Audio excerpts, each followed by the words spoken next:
Chapter 14. Darkness.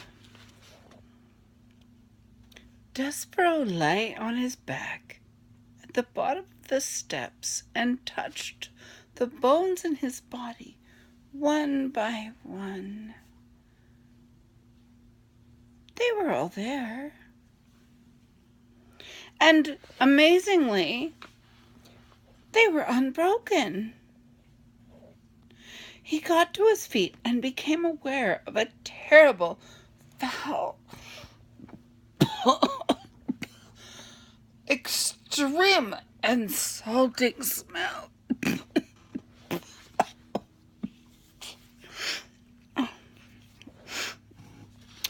The dungeon reader stank. It stank of despair and suffering and hopelessness.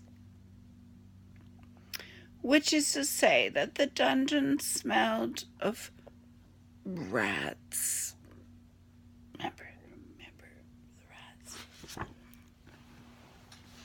And it was so dark. Despereaux had never before encountered darkness so awful, so all-encompassing. The darkness had a physical presence, as if it were a being all its own. The mouse held one small paw. That was paw. Up in front of his whiskers. He could not see it, and he had the truly alarming thought that perhaps Despereaux Tilling did not even exist. Oh my, he said out loud. His voice echoed in the smelly darkness. Perfidy, said Despereaux, just to hear his voice again, just to assure himself that he did exist.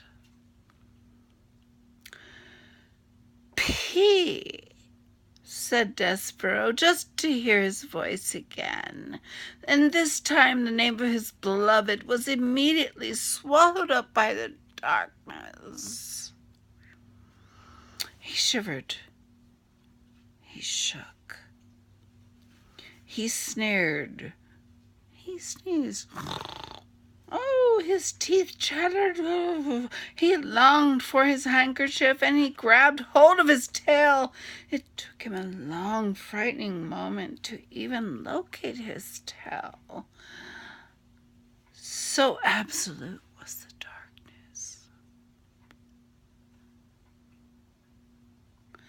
To have something, anything, to hold on to. He considered fainting. He deemed it the only reasonable response to the situation in which he found himself.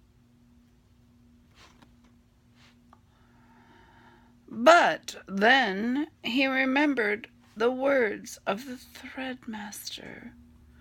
Honor, courtesy, devotion, and bravery. I will be brave, thought Despereaux. I will try to be brave like a knight in shining armor. I will be brave for the Princess Bee. How best for him to be brave? He cleared his throat. He let go of his tail. He stood up straighter. Once upon a time, he said out loud to the darkness. He said these words because they were the best and most powerful words that he knew, and just saying them comforted him. Once upon a time, he said, again, feeling a tiny bit braver, there was a knight, and he wore always an armor of shining silver.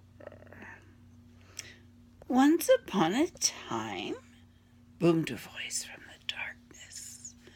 A knight in shining armor? What does a mouse know of such things? That voice, the loudest voice that Despereaux had ever heard, could only, he assumed, belong to the world's largest rat.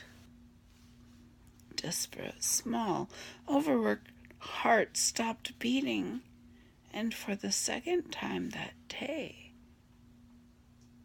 the mouse fainted.